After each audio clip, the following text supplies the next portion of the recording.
I am convinced that most members of the Scottish Parliament, most members of the Westminster Parliament, even the people in the Council of Europe, have no idea what a person is. You have to go again beyond the sciences. You can only believe that a living being, a human living being, is a person. Even now I'm talking to you, I only believe that you are a person. I do believe you are a person, but I cannot prove it. All I can prove from a scientific perspective is that you're a living being from the human species. As long as you're prepared to go beyond sciences and believe that human beings are persons, and we must believe this if we want to live in a civilized society, we don't really need to have any faith.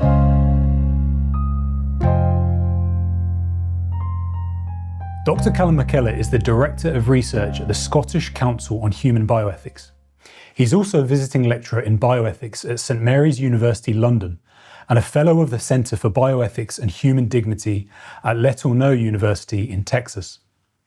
Dr MacKellar is also co-author of such titles as The Ethics of the New Eugenics and The Ethics of Generating Posthumans. And he joins me now. Callum, thank you very much for joining us on SPUCTV.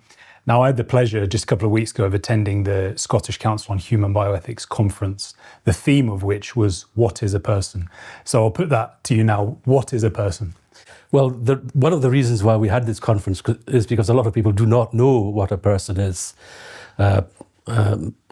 People sort of know what a human being is. I mean, I'm a scientist, and the concept of a human being is more scientific. So it's of the human, which is the human species, which is a scientific concept, and a being is something that is alive. But dogs are living beings, cows are living beings. So the concept of a human being is a sort of scientific concept.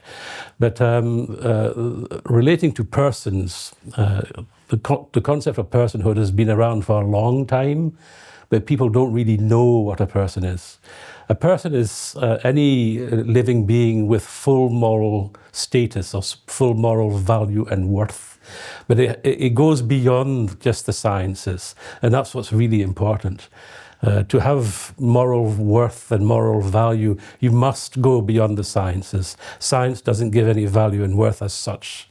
So that's why we had this conference, to try and unpack this concept of personhood, but also maybe we'll, if you like, we could talk about it at the end, but the concepts of new artificial persons. So this is sort of science fiction. It's not, well, it's starting to be real. So these are artificial living beings, and the question is, are they persons or not? So that's one of the reasons why we had this conference. Now, on that, Callum, it would be SPUC's belief that all humans are persons. All humans from fertilization onwards are persons, and all persons have inherent value. But do you think we can arrive at that conclusion that all persons have value without reference to the Christian faith? I do. I mean, even on the council on which I work, there's 140 members now, and I know there are some who have no Christian faith, but who want to protect the embryos. They want to protect fetuses, infants, and everyone in the development stage. So I believe you can come to the perspective that human beings are persons, but you have to go again beyond the sciences. You can only believe that a living being, a human living being, is a person. Even now I'm talking to you right now in this interview, I only believe that you are a person. I do believe you are a person, but I cannot prove it. All I can prove from a scientific perspective is that you're a living being from the human species. So as long as you're prepared to go beyond sciences and believe that human beings are persons, and we must believe this if we want to live in a civilized society, we don't really need to have any faith. Well, you have to have faith in the value and worth of life, and we have to have faith in the equal value and worth of life in society.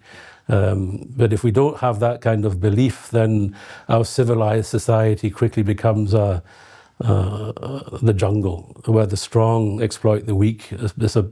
We'll become barbarians, basically. So we have to be very careful We've also got to remember that the whole concept of the equality between persons and the value and worth of persons is a fragile concept. It's not as strong as we believe it is. So if it becomes undermined by law, for example, saying that human embryos are not persons, then the whole concept of personhood is back into question, and eventually it will collapse. And this is what we are very, very concerned about. Yeah. Now, Callum, obviously this is what we do, addressing the issue of abortion primarily, as well as associated life issues, but primarily addressing the scourge of abortion. In the context of the abortion debate, our detractors will often they'll often concede now, because it's impossible to argue against, they'll concede that the unborn child is a human, but they'll say it's not a person. Is that an arbitrary distinction, do you think? All human living beings are persons. We have to believe that. Whether they are embryos, fetuses, infants, children, or very old persons, they are all persons. And it's really important that civilized society does accept this, because if it starts to make exceptions to embryos are not persons, and there'll be other beings in the near future that will come into existence and nobody knows what status they have. So these kinds of arguments saying, well, they're not persons, as I said, it undermines the whole concept of this network that exists in society, where we all recognize the personhood of another person, and that this other individual recognizes the person of oneself. So it's a big network going on. But if we take human living beings out of the network, it undermines the whole network, and it will eventually collapse. Do you think if you were to press most Western politicians on exactly the theme of the conference, what is a person, do you think they'd be able to give you a plausible answer? No. I am convinced that most members of the Scottish Parliament, most members of the Westminster Parliament, even the people in the Council of Europe, have no idea what a person is. And the problem is they're not even interested. They're far more interested in the World Cup in football than they are in the concept of personhood. But they don't realise that the very concept of having a parliament where everybody has one vote, for example, where everybody's treated equally, is based on personhood. We are not equal from a scientific perspective. Some people will live a long time. Some people will have a quality of life that's far better than others. What makes us equal in a democratic, civilized society is that we all equal because we have the same value and worth, which means that we recognize the same value and worth of all those around us. That's what makes us equal. That's what gives us, each one of us, a vote. Whether we're women, whether we're disabled, or whether we're men, we all have one vote because we all considered to have the same value and worth, which is the definition of being a person. From a scientific perspective, we are not equal. And I am very discouraged about how members of Parliament, their lack of reflection on all of this. They don't realise that the very Parliament that employs them is only built on the concept of personhood and on the concept of equality. It's disgraceful, I believe, that members of Parliament do not know what personhood is, and we should really challenge them on that. So they're very keen on the second part. They're very keen on concepts of equality, but as you acknowledge, less interested in what a person is. It's not that they're less interested; they're not interested at all. Right, and they should be challenged on that. Yeah. A lot of our members of Parliament don't. I'm sorry to say, they don't. Yes. You said that. I was going to say that, and I was thinking, well, it's maybe not appropriate. Yeah, they don't reflect on these kinds of issues, and they've got to, because they are part of the group of members of society that should be responsible for protecting democracy in parliaments. Yeah. Otherwise, we just have a dictatorship where the strong exploit the weak. Yes, and that is not a civilized society. Yeah. And that is actually the natural perspective. I mean, the jungle is natural, and Adolf Hitler, in his book Mein Kampf, all he wanted to do in his arguments was say we have to go back to the natural process. But the natural process is the strong exploit the weak, and more than just exploit them, but just get rid of them. Yeah. Now, Callum, as you'll know, a so-called expert group comprised in large part of those from pro-abortion pressure groups, it must be said, recently reviewed Scottish abortion law and essentially came to their conclusion that Scotland should go the way of England and Wales and decriminalise abortion up to birth entirely. What do you, specifically as a bioethicist, think of this proposal? I think this Scottish expert group on legal reform it wasn't a balanced group in any way. It was had ideologies. It didn't really care about the women themselves. I think what we should really be doing is try to understand why there's so many abortions in Scotland, and we have the greatest number ever, if I remember rightly. So why is this happening? This is where we should be putting a lot of effort to try and examine, to try and study what is happening. I'm also very concerned because in 1967, one of the reasons for the 1967 Act on Abortion was to try and stop backstreet abortions. But what is probably going to happen if this goes down the English road is backroom abortions. And the women will still be left by themselves. The women will still be in a very vulnerable situation, both psychologically but also medically. And we should never go down that road. I don't think this expert group really cares about some of the things they don't really understand the consequences of some of the things they're suggesting. They just see it as an ideological right to an abortion. There is no right to an abortion. A fetus and an embryo is a person. Yes. We have to believe that, because otherwise there's no other logical way of seeing it. Yeah. Callum, were you asked to contribute to that process? I was asked to contribute to that process, and I told them how biased even the setup of the group was. There's about 15 to 20% of people in Scotland who are opposed to abortion. There was a group of 12 to 13 experts. So there should have been at least 2 or 3 experts who were pro-life if they believed in representing the Scottish population, but they weren't. They were completely ideological. And that undermines, again, democracy. It undermines confidence in government as well. So hopefully this report that they've written will just be put aside and left to gather dust, because it has no worth. Yeah. Now, Callum, as well as the obvious issue of abortion, we've also recently been covering the theme of surrogacy on SPUCTV. Now, do you think there's a relationship between the destruction of human life on a grand scale, it must be said, which abortion represents, and the desire to create new life through artificial means, which surrogacy definitely represents? I was thinking about that, and I think indirectly maybe.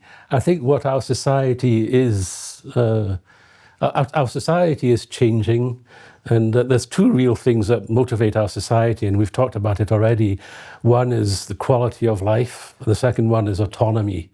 And what I want to do what I want. That is what is growing. These are the 2 values of our society. And I think that is motivating a lot of new procedures. So like surrogacy is, I want a child at all costs. Yeah. Therefore, I'll pay quite a lot of money. Actually, it's called compensation, but a lot of the women receiving the money they need the money. So I want a child at all costs. Therefore, I should get a child at all costs. And I think with abortion, it's the same. They say, well, I don't want a child. I have autonomy, so I could decide what I want. I think with respect to, there was something else you said in your question about artificial life.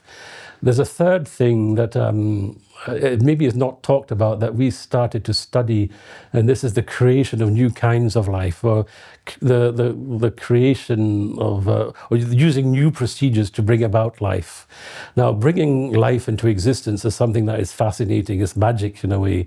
When parents see their newborn child, it's usually something that is magic. They're really fascinated by this new life.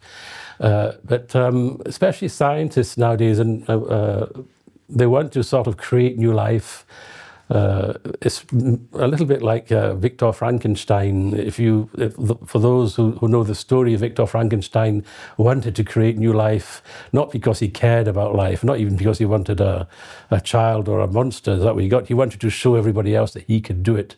So there's a sort of pride in being able to create new kinds of life. Now, this is the kind of pride that mainly biomedical scientists have, but I do see it. They want to create new kinds of life to say, well, I can do it. I've become the magician that brings into existence life, and almost like little demigods playing God. They are playing God. They are actually playing God. They want to be like God. They don't just want to be like God. They want to show God that they are better than Him. So there's a lot of pride involved.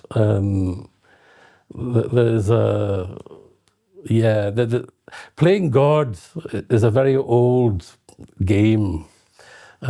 Parents play God, but they don't cheat at the game. They have children in the natural way. It's still playing God in a way. There's still a fascination in bringing into existence life. But cheating at the game of playing God, that's where it becomes very, very concerning, especially when children are brought into existence as objects, as pets, or to show everybody else, like Victor Frankenstein, that they can bring living beings into existence. Yes. Now, Callum, you've sort of answered this, but I feel like there's more to tease out here. Going back to the theme of what is a person, do you think that UK, specifically UK politicians and policymakers, do you think they reflect on that question, what is a person, before making drastic changes that affect people? Now, essentially, you've already said no, but what are they thinking of, if not that?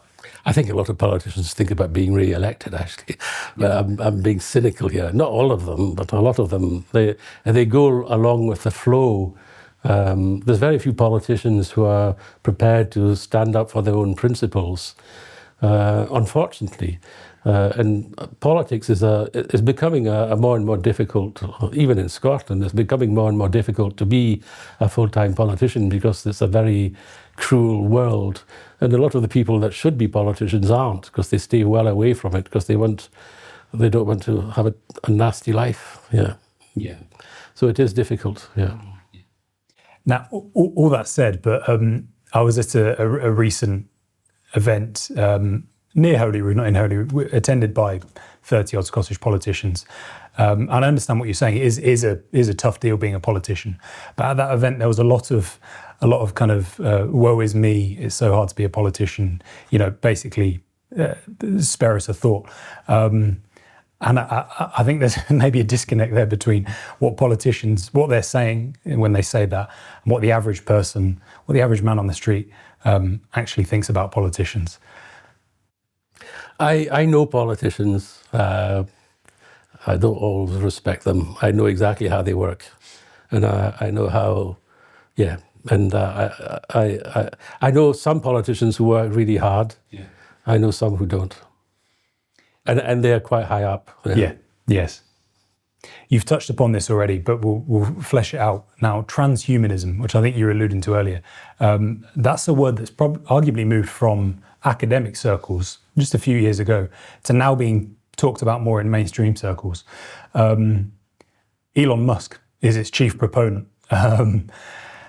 What is it, and is it something we should be worried about, or is it something we should embrace? I think we should start to be worried about it. So there's a transhuman ideology, and then there's transhuman persons. So transhuman ideology is a belief that we should maybe go beyond the natural limits of the human. So, for example, that we should really change our bodies quite considerably. So we have chips in the brains, and Elon Musk has got a company called Neuralink that is already putting chips in people's brains, but for people with disability. But his aim is to have to sell these chips so that all our mobile phones are basically in the future in our brains. So that's transhuman, because we'll be able to do things like just text by thinking, and somebody else will receive the text. We'll be able to do things that are not that go beyond the limits of the natural right now. They also want to extend life expectancy, or even live for eternity, because they are afraid of death. So that's what the transhuman, so that's in a nutshell transhuman ideology. But you have also transhuman persons. And these are persons who, again, who have gone beyond the limits of the natural. My father actually is a transhuman. So he's got special hearing aids now in his ears, and he can listen to the television in any room in his flat. It's beyond the natural, yeah. So he's already become a transhuman person. He's actually quite proud of it, yeah. And he's also become a cyborg, yeah. But in some ways, going beyond the limits of the natural is something that can help a little bit with hearing aids or being able to run faster because they've put special legs on you and so on because you had a disability. But with this ideology really to try and go completely beyond the limits of the human, that is very frightening. And it comes back to creating new artificial life as well. So saying we can create better than human beings, far better than human beings, because we are the biological scientists or the engineers or whoever. So there's a lot of pride involved. Yeah. Do you think people like Elon Musk with Neuralink, do you think they, as you say, it has been used to benefit a young English man who I believe is partly paralyzed after an accident? Yeah. Neuralink is helping him, control his laptop with his eyes. Amazing. Yeah.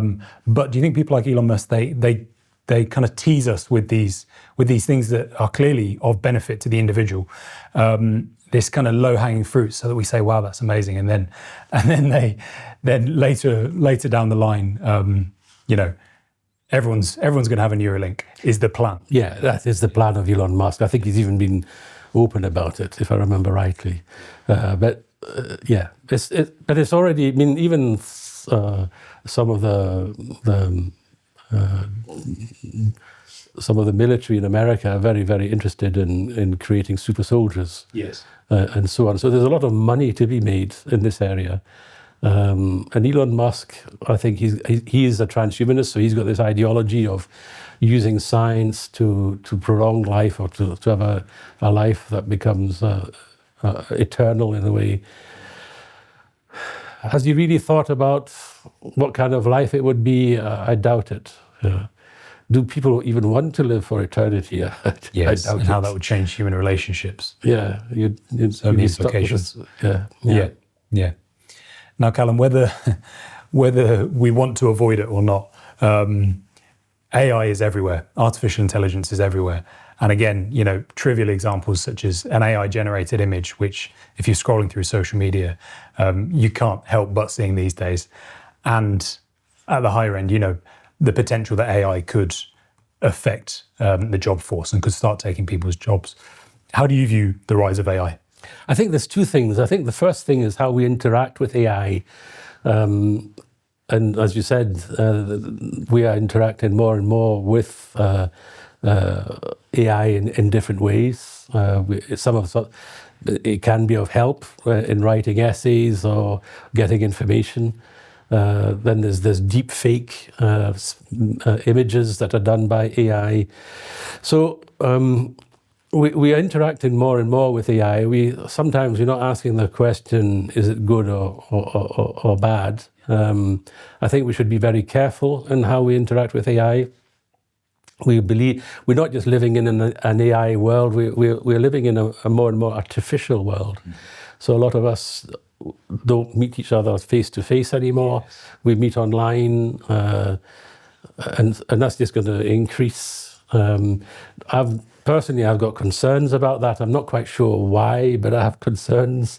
I believe to be embodied in the presence of another embodied person or incarnate person has value, but why? I still believe it has to be unpacked. Even on my council, so the Scottish Council on Human Bioethics, some of us meet face to face and some of us meet online. So it's a hybrid system. And to tell you the truth, I am concerned about it. I would even want our council to study this actually, because I do have concerns. I think as well, the way people sometimes treat AI or are going to treat AI will be very similar to how having a pet dog or a pet cat.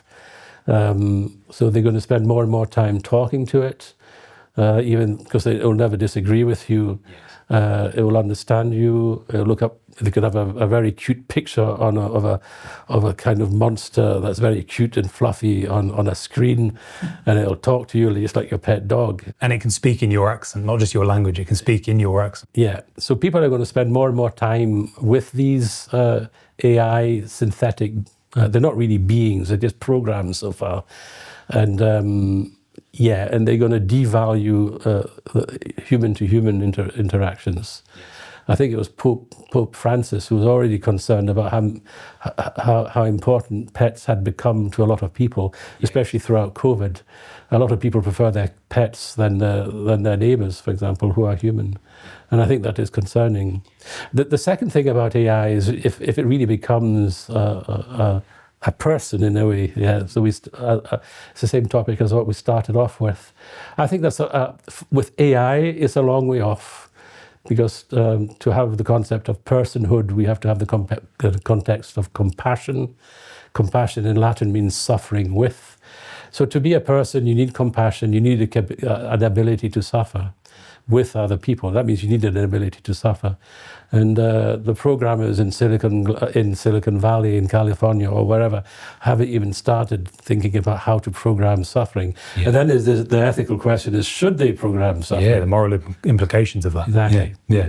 And should you? Because then there would maybe be people who are sadists who like watching people suffer, then they can see their computers suffer, and so on. All that has to be unpacked. But I don't think they're hundreds of years away from understanding the concept of programming the different levels of suffering, because you have physical suffering, which is pain, which animals can experience.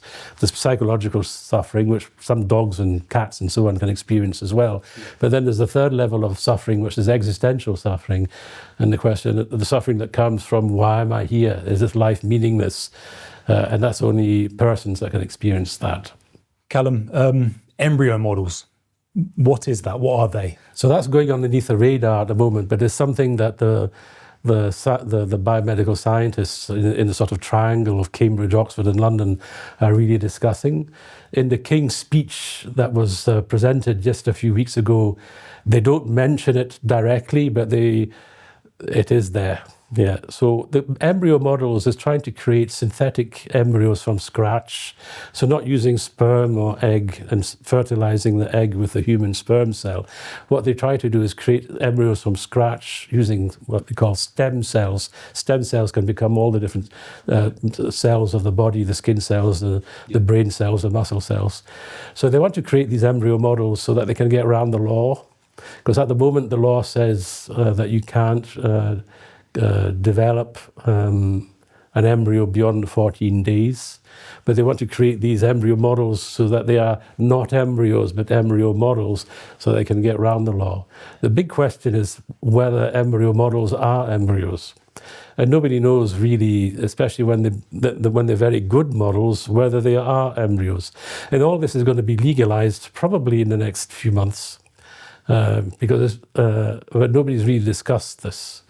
So we really have to look at it. A similar topic is synthetic brains. So at the moment they can create very small. They're